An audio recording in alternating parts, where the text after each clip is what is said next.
வணக்கம். நான் Gokul Pratap. Arunadevi atrocities part 5. இப்போ நம்ம ஏற்கனவே காஸ்மஸ் பேங்க் லோன் ஃப்ராட்ஸ் பற்றி பார்த்துருப்போம், வீடியோஸில் போட்டிருப்பேன். இதுக்கு முன்னாடி நான் போட்ட வீடியோவில் இருந்தது அருணாதேவி மோகன்ராஜ் அவங்களோட ப்ராப்பர்ட்டிஸ் வச்சு அவங்க எப்படி ஓவர் வேல்யூஷன் பண்ணி லோன்ஸ் எடுத்தாங்க அப்படிங்கிறத பற்றி நம்ம ஆல்ரெடி பார்த்துருந்தோம். ஸோ இவங்களோட ப்ராப்பர்ட்டியில் வச்சு இப்படி பண்ணுறது மட்டும் இல்லாமல் மற்றவங்க மேலேயும் அவங்களுக்கு தெரிஞ்சோ இல்லை அவங்களுக்கு தெரியாமையோ லோன்ஸ் எடுத்திருக்காங்க. மற்றவங்க ப்ராப்பர்ட்டிஸ் மேலேயும் இந்த மாதிரி ஓவர் வேல்யூஷன் பண்ணி லோன் எடுக்கிறது, ஃபேக் இன்கம் ப்ரூஃப் கொடுத்து லோன் எடுக்கிறது, இந்த மாதிரி மற்றவங்க பேர்லையும் பண்ணியிருக்காங்க. அதில் ஒன் ஆஃப் த லோன்ஸ் பற்றி தான் இப்போ பார்க்க போகிறோம். இந்த லோன் ரவிக்குமார், பிரகாஷ், அப்புறம் பெஸ்ட் கிராசரிஸ்னு கம்பெனி இவங்கெல்லாம் இதில் இன்வால்வ் ஆகியிருக்காங்க. மோகன் ராஜா மூலமாக எடுத்த லோன் இது. ஸோ இந்த லோனை பற்றி இப்போ நம்ம டீட்டெயில்டாக பார்க்கலாம். இப்போ இந்த லோனை பற்றி டீட்டெயிலாக சொல்கிறேன். இது பேசிக்லி ஒரு 7 lakh வர்த் ப்ராப்பர்ட்டிக்கு 86 lakhs லோன் எடுத்திருக்காங்க. அதை பற்றின தான் இந்த லோனோட டீட்டெயில்ஸ் நான் சொல்கிறேன். மோகன் ராஜா, கருணாநிதியோட கணவர் மோகன் ராஜா ரவிக்குமாருக்கு பிப்ரவரி மாதம் 2023 இந்த ப்ராப்பர்ட்டி விற்கிறாரு. இந்த ப்ராப்பர்ட்டியோட வேல்யூவாக அவங்க டிக்ளேர் பண்ணிக்கிறது 7 lakh rupees மட்டும்தான். வெறும் 7 லட்சம் ரூபாய்க்கு இந்த ப்ராப்பர்ட்டி மோகன் ராஜா ரவிக்குமாருக்கு விற்கிறாரு. இது எப்போ விற்கிறாருன்னா பிப்ரவரி 2023 அப்போ விற்கிறார். இது விற்று முடிச்சதுக்கப்புறம் இதே ப்ராப்பர்ட்டி மேலே ஒரே மாதத்தில், அதாவது March 2023 Cosmos bank 45 lakhs loan sanction பண்ணாங்க ரவிக்குமாருக்கு இந்த ப்ராப்பர்ட்டி மேலே. அதாவது 7 லட்சம் ரூபாய்க்கு பிப்ரவரி 2023 ரெஜிஸ்டர் ஆகுது ப்ராப்பர்ட்டி. ஒரே மாதம் மார்ச் 2023 அந்த ப்ராப்பர்ட்டி காஸ்மோஸ் பேங்க்ல 45 lakhs ஃபர்ஸ்ட் லோன் சாங்ஷன் பண்ணுறாங்க. முடிச்சு திருப்பி ஒரு 4 மாதம் கழிச்சு ஜூலை 2023 அன்னைக்கு பெஸ்ட் கிராஸிங்கிற கம்பெனிக்கு, இதே ப்ராப்பர்ட்டி மேலே பெஸ்ட் கிராசரிஸ்ங்கிற கம்பெனிக்கு திருப்பியும் ஒரு 45 lakhs லோன் சாங்ஷன் பண்ணுறாங்க காஸ்மோஸ் பேங்க்லேருந்து. ஸோ டோட்டலாக 7 lakhs வர்த் ப்ராப்பர்ட்டிக்கு 86 lakhs லோன் சாங்ஷன் ஆயிருக்கு காஸ்மோஸ் பேங்க்லேருந்து. இந்த பெஸ்ட் கிராசரிஸ்ங்கிற கம்பெனி யாருது அப்படின்னு பார்த்தீங்கன்னா, அதில் பார்ட்னர்ஸாக இருக்கிறது ரவிக்குமாரும் பிரகாஷும். இந்த ப்ராப்பர்ட்டி ஓன் பண்ணுற ரவிக்குமாரும் பிரகாஷும் தான் பெஸ்ட் கிராசரிஸில் அவங்க பார்ட்னர்ஸாக இருக்கிறாங்க. சரி, இந்த பெஸ்ட் கிராசரிஸ் நிறுவனத்தை பற்றி ரவிக்குமார் அவர்களே எனக்கு சில டீட்டெயில்ஸ் கொடுத்துருக்காரு, ஆவணங்களை கொடுத்துருக்காரு. அதுபடி பெஸ்ட் கிராசரிஸ் நிறுவனத்தோடைய முகவரி, அதாவது ரெஜிஸ்டர்ட் அட்ரஸ் எங்கே அப்படின்னா, அருணாதேவி அவர்கள் தற்போதைய இருக்கும் முகவரி, அதாவது எங்களுடைய பூர்வீக சொத்து, என்னோட தந்தை பெயரிலிருந்து பூர்வீக சொத்து, அங்கே தான் இப்போ அருணாதேவி அவர்கள் குடியிருக்கிறார். அது ஒரு வீடு, ரெசிடென்ஷியல் ஹவுஸ், அவ்வளோதான். அந்த வீட்டின் முகவரியை தான் பெஸ்ட் கிராசரிஸோட ரெஜிஸ்டர்ட் அட்ரஸாக கொடுத்துருக்காங்க. அந்த இடத்துல, அந்த வீட்டில் இதுவரைக்கும் பெஸ்ட் கிராசரிஸ் நிறுவனம் இயங்கவில்லை. ஆரம்பத்திலேருந்து பெஸ்ட் கிராசரிஸ் எப்போ ஆரம்பிக்கப்பட்டதோ அதுக்கப்புறம் இப்போ அதை க்ளோஸ் பண்ணிட்டாங்கன்னு நினைக்கிற ஜிஎஸ்டி பெஸ்ட் கிராசரிஸோட கடைசி வரைக்கும் அந்த இடத்துல பெஸ்ட் கிராசரிஸ் நிறுவனம் இயங்கவில்லை. இதை பார்த்துட்டு இருக்கிற சில பிஜேபி சகோதரர்கள் கூட இருப்பீங்க. அருணாதேவியோட வீட்டில் நிறைய ஃபங்க்ஷன்ஸ் நடந்திருக்கும், அங்கே எல்லாருமே போய் பார்த்துருப்பீங்க. அங்கே பெஸ்ட் கிராசரிஸ்ங்க ஏதாவது ஒரு நிறுவனம் இருந்ததா? நீங்களே மனசாட்சியத்தோடு சொல்லுங்கள். அங்கே அப்படி ஒரு நிறுவனம் இது வரைக்கும் இருந்ததில்லை, அங்கே செயல்பட்டதும் இல்லை. இந்த பெஸ்ட் கிராசரிஸ் நிறுவனம்னு ஆரம்பித்தாங்களே, அந்த நிறுவனத்தோட நோக்கம் என்ன? அது என்ன வியாபாரம் செய்வதற்காக தொடங்கப்பட்டது? அதில் நடந்த சேல்ஸ் என்ன, பர்ச்சேஸ் என்ன, இது எல்லாமே இதனுடைய பார்ட்னர்ஸான பிரகாஷ் அவர்களுக்கோ ரவிக்குமார் அவர்களுக்கோ தெரியுமா? நம்ம ஓப்பனாக கேட்குறேன். இந்த கேள்விகள் அவருக்கான பதில் அவர்கள்கிட்ட இருக்கா? இதெல்லாம் நான் ஏற்கனவே சொன்ன மாதிரி மோகன்ராஜா அவர்களே ஒத்துக்கொண்டுள்ள இந்த பெஸ்ட் கிராசரிஸ் உட்பட இருக்கிற பல ஷெல் கம்பெனிஸ்க்கும் ஜிஎஸ்டி மாதம் கட்டி கொண்டு இருப்பது மோகன்ராஜா அவர்கள் தான்.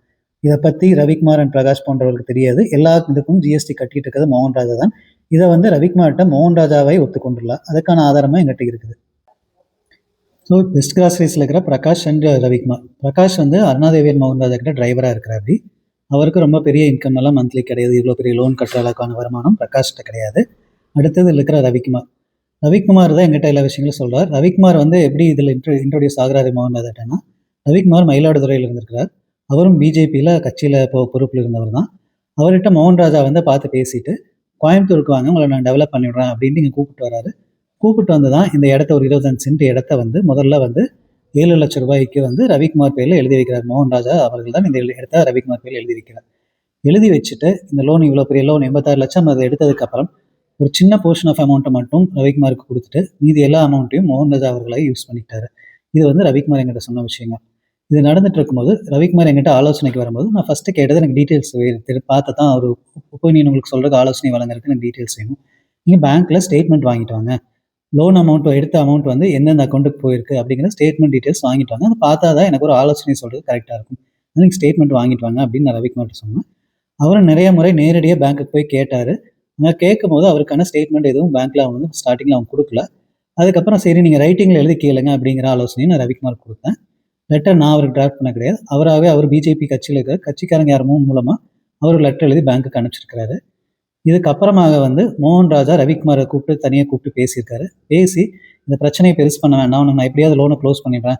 அது வரைக்கும் பல நாட்கள் போராடிட்டு இருந்திருக்காரு ரவிக்குமார். இந்த லோனை க்ளோஸ் பண்ணித்தாங்கன்னு கேட்டுட்டு ஏன்னா ரவிக்குமாருக்கு வந்து கொஞ்சம் அன்றாட செலவுகளை வந்து சமாளிக்கிறதே ஒரு கட்டத்தில் கஷ்டமான வேலையாக போயிடுச்சு. ஸோ அவருடைய லோன்கள் எல்லாத்துக்குமே இஎம்ஐ வந்து மோகன் ராஜா தான் கட்டிட்டு இருக்காரு. அதுவும் எப்படி கட்டியிருந்தாங்கன்னா அக்கௌண்ட்லேருந்து ட்ரான்ஸ்ஃபர் பண்ணி தான் கண்டுபிடிச்சிருவாங்க அப்படிங்கிறக்காக பல மாதங்களா கேஷ் மூலமாக தான் அந்த லோனுக்கான இஎம்ஐயை மோகன் ராஜா கட்டிட்டு இருந்திருக்காரு. இதுவும் என்கிட்ட ரவி சொன்னது தான். இவ்வளோ பிரச்சனை பண்ண ஆரம்பிச்சிட்டா அப்படி ரவிக்குமார் அப்படிங்கும்போது அந்த லோன் க்ளோஸ் பண்ணணும் அப்படிங்கிறதுனால அவங்க என்ன பண்ணுறாங்க அப்படின்னா, என்னுடைய தந்தை செந்தில்குமார் அவர்கள் மூலமாக ஒரு 86 லட்ச ரூபாயை வந்து 86 லட்சங்கிறது எக்ஸாக்ட் கிடையாது, 86 லட்சம் அது வரை கட்டின இஎம்ஐ போக அந்த லோனில் இருக்கிற பேலன்ஸ் அவுட்ஸ்டாண்டிங் அமௌண்ட்டை, அதாவது இப்போ சொன்ன குறிப்பிட்ட அந்த இடம் ரவிக்குமார் பேரில் இருக்கிற இடத்த வந்து அந்த குறிப்பிட்ட தொகைக்கு வந்து வாங்கி கொள்றதா செந்தில்குமார் ஒப்புக்கொண்டதாக கூறி அந்த அமௌண்ட்டை வந்து ரவிக்குமாருக்கு மாற்றி அதை வச்சு இந்த லோன் க்ளோஸ் பண்ணியிருக்காங்க. ஏன்னா இப்போ நம்ம ஒரு லோனை க்ளோஸ் பண்ணணும்னா சோர்ஸ் ஆஃப் ஃபண்டு வந்து பேங்க்குக்கு நம்ம தெரிவிக்க வேண்டியது அவசியம். அந்த சோர்ஸ் ஆஃப் ஃபண்டை காமிக்கணும் அப்படிங்கிறதுக்கு வேண்டி இந்த இடத்த வந்து செந்தில்குமார் அவர்கள் வாங்க ஒப்புக்கொண்டதாக கூறி அதை காமிச்சு தான் இந்த அமௌண்ட்டை அவர் அக்கௌண்ட் ரவிக்குமார் அக்கௌண்ட் ட்ரான்ஸ்ஃபர் பண்ணி கட்டியிருக்காங்க. இதில் குறிப்பிடக்கூடிய இன்னொரு விஷயம் என்னன்னா, இப்போ வரைக்கும் அந்த இடம் வந்து ரவிக்குமார் பேரில் தான் இருக்குது. செந்தில்குமார் அந்த இடத்தை வாங்க கிடையாது, அவர் வாங்கவும் மாட்டார். ஏன் அப்படின்னா இவ்வளோ பெரிய அமௌண்ட் 86 லட்சத்துக்கான வர்த்து ப்ராப்பர்ட்டி அது கிடையாது. 86 லட்சத்துக்கு அது கரையம் பண்ணணும்னா அதுக்கு தகுந்த மாதிரி நம்ம கட்டணும். பணம் வந்து ரெஜிஸ்ட்ரேஷன் சார்ஜ் அது எல்லாமே அந்த 86 லட்சத்துக்கு கட்டணும். அவ்வளோ வர்த்தான ப்ராப்பர்ட்டி அது கிடையாது. 86 லட்சம் வந்து இவங்க கொடுத்து வாங்குறாங்க அப்படின்னா அந்த 86 லட்சம் ரவிக்குமாருக்கு இன்கமாக வரும். அதுக்கு அவர் இன்கம் டேக்ஸ் போன்ற டேக்ஸ்கள் எல்லாமே கட்ட வேண்டியிருக்கும். அதனால் அவங்க அந்த இடத்த வாங்க போகிறது கிடையாது. ஜஸ்ட் பேங்க்கில் சோர்ஸ் ஆஃப் ஃபண்ட் காமிக்கணுங்கிற ஒரே விஷயத்துக்காக அந்த இடத்த வாங்குறதாக பொய்யான ஒரு தகவலை கூறி தான் அந்த லோனை க்ளோஸ் பண்ணியிருக்காங்க. இப்போ நான் சொன்ன மாதிரி தான் அந்த லோன் க்ளோஸ் பண்ணப்பட்டுச்சு. இதில் முக்கியமாக இன்னொரு விஷயம் நான் இப்போ சொல்ல விரும்புகிறேன். இதுவும் ரவிக்குமார் சொன்னதான், எனக்கு அவர் ஆடியோவும் அனுப்பிச்சிருக்காரு. மோகன்ராஜ் அவர்கள் இந்த லோன் பிரச்சனை இதெல்லாம் பெருசாகும்போது நான் அவருக்கு ஆலோசனை வழங்குறேங்கிறத தெரிஞ்சுட்டு ரவிக்குமாரை கூப்பிட்டு மிரட்டியிருக்காரு, எனக்கு அகேன்ஸ்டாக லெட்டர் கொடுக்கணும் அப்படின்னு சொல்லி. ஏற்கனவே நிறைய பேர்கிட்ட வந்து இந்த மாதிரி லெட்டர் எனக்கு அகேன்ஸ்டாக வாங்கியிருக்காங்கன்னு நான் கேள்விப்பட்டேன். ரவிக்குமார்ட்டையும் எனக்கு அகேன்ஸ்டாக இந்த மாதிரி லெட்டர் கேட்டிருக்காங்க. நான் வந்து பொய்யான தகவலை வச்சுட்டு இந்த மாதிரி புகார் கொடுக்க வைக்கிறேன் அப்படிங்கிற மாதிரி லெட்டர் அவங்ககிட்ட கேட்டிருக்காங்க. நான் திரும்பவும் சொல்கிறேன், நான் சொன்ன தகவல்கள் எதுவும் போய் கிடையாது. இப்போ இந்த லோன் க்ளோஸ் பண்ணப்பட்டிருக்கு, இதனால் பிரச்சனைகள் முடிந்ததா அப்படின்னா கிடையாது. ரவிக்குமாருக்கு முக்கியமாக பிரச்சனை முடியவில்லை. ஏன்னா இந்த அமௌண்ட்டு வந்து செந்தில்குமார் வந்து ஒரு இடத்த வாங்கிருக்குங்கிற மாதிரி ரவிக்குமார்கிட்ட கொடுத்து அதை வச்சு இவர் இந்த லோனை க்ளோஸ் பண்ணதாக காமிச்சிருக்காங்க. இந்த 86 லட்சம் அப்படிங்கிறது 86 லட்சம் இல்லை, அதில் லோன் போக அந்த லோன் அவுட்ஸ்டாண்டிங் அமௌண்ட் என்ன இருந்தோ அந்த அமௌண்ட் வந்து ரவிக்குமாருக்கு அவரை பொறுத்தளவுக்கு அவரோட அக்கௌண்ட்டில் அது வரவு. அவருக்கு வந்து அந்த வரவுக்கான income tax, capital gains tax உள்ளிட்ட டேக்ஸ் எல்லாமே அவர் கட்ட வேண்டியிருக்கும். ஏன்னா வெறும் ஒரு 7 லட்ச ரூபாய்க்கு அவர் வாங்கின ப்ராப்பர்ட்டிக்கு இவ்வளோ பெரிய அமௌண்ட் வந்து உள்ளே வந்திருக்கு. அப்படிங்கும்போது இதுக்கு அவர் ஆன்சரபிள். இதில் வந்து அவர் வந்து ஆக்சுவலாக நம்ம வெளியில் சொல்லணும்னா அவர் எங்கிட்ட சொன்னது இந்த லோனுக்கும் அவருக்கும் சம்மந்தம் இல்லை அப்படிங்கிறத அவர் சொன்னார். அதை வந்து லோன் எடுத்தது மோகன் ராஜா அப்படின்னு சொன்னார். ஆனால் அஃபீஷியலாக வந்து அது எங்கேயும் ரெக்கார்ட் ஆகலை.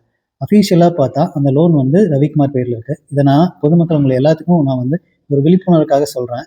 நம்ம அப்பாவி அப்படிங்கிறதெல்லாம் நம்ம என்னதான் வாயில் சொல்லிக்கிட்டு இருந்தாலும் அது செல்லாது. இந்த லோன் பொறுத்த அளவுக்கு தப்பு பண்ணிக்கிறது மோகன் ராஜா. அவருக்கு எதிரான கம்ப்ளைண்ட் இது வரைக்கும் ரவிக்குமார் கொடுக்கல அப்படிங்கிறதுனால அந்த லோன் எல்லாமே அதுக்கான பொறுப்பானவராக ரவிக்குமார் தான் இருக்கிறார். இதைத்தான் தெளிவாக வந்து மோகன் ராஜா அண்ணா உதவி உள்ளிட்டவங்க செய்கிறாங்க.